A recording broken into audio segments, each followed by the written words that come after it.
Hi, good morning. And I found this interesting video on using Signal for healthcare communication. So I wonder if we could watch it together. It's quite interesting and eye opening for those of you still using WhatsApp for texting between your colleagues as well as even patients. So let's go. Doug Brown here with some suggestions on how to use a secure messaging app like Signal when dealing with healthcare communication. These are my personal opinions. As far as official endorsements go, I've included a link to the PHSA Office of Virtual Health Privacy Impact Assessment that endorses Signal for secure encrypted messaging between healthcare providers. The link to that document is clickable from the description at the bottom of the video.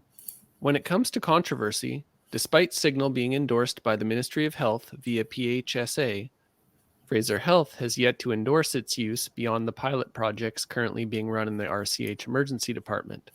Whether or not they have jurisdiction to regulate the private communication between two physicians using their personal cell phones is a matter of ongoing debate.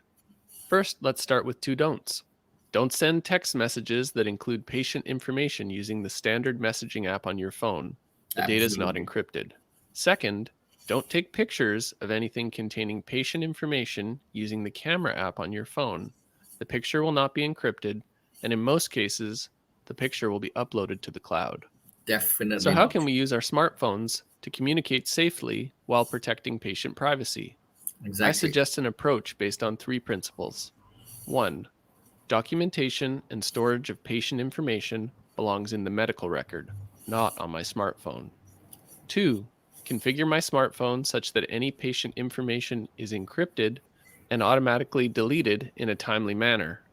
3. Secure and protect my smartphone with passwords and fingerprints. Make sure you do With the this. Signal app, it's easy to make privacy happen. After I install the app, I turn on the incognito keyboard to prevent my keystrokes or voice typing from going to the cloud. When I start a conversation that will include patient information, I turn on disappearing messages.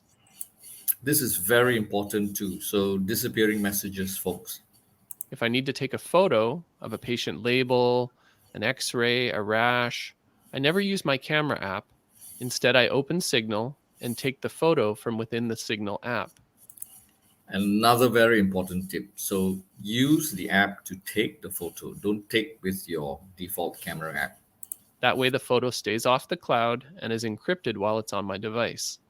For items that I want to store temporarily, I use the Note to Self feature and set disappearing messages for 1 week.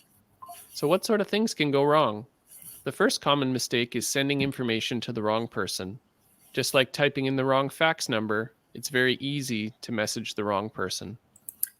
This is why I strongly suggest that you keep your healthcare or professional texting between patients and colleagues separate from social messaging. So if you use WhatsApp, for instance, for everything, that's not only wrong, but you could easily send the wrong message to the wrong person. So having a separate and more private and secure app than WhatsApp for healthcare messaging is not only desirable, it's the way forward. A second common mistake is accidentally revealing your personal phone number to patients. If you want to use Signal to communicate with patients, I recommend you use one of the hospital provided devices.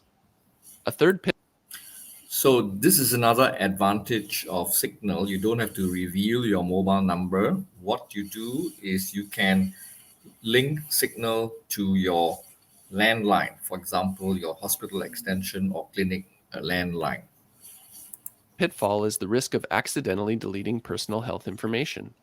This is unlikely to occur if you adhere to Principle 1, document and store everything in the medical record. But if photos are not captured in your medical record, then you can't take them, send them, and delete them. Finally, Signal does have one potential security weakness. We have mitigated this threat on hospital shared devices by running a custom Signal build that requires a password to enter the Signal settings. But for anyone using the standard Signal app, with a couple of clicks, an attacker with access to your unlocked cell phone can link your account to a Signal desktop app and then monitor or impersonate your communication.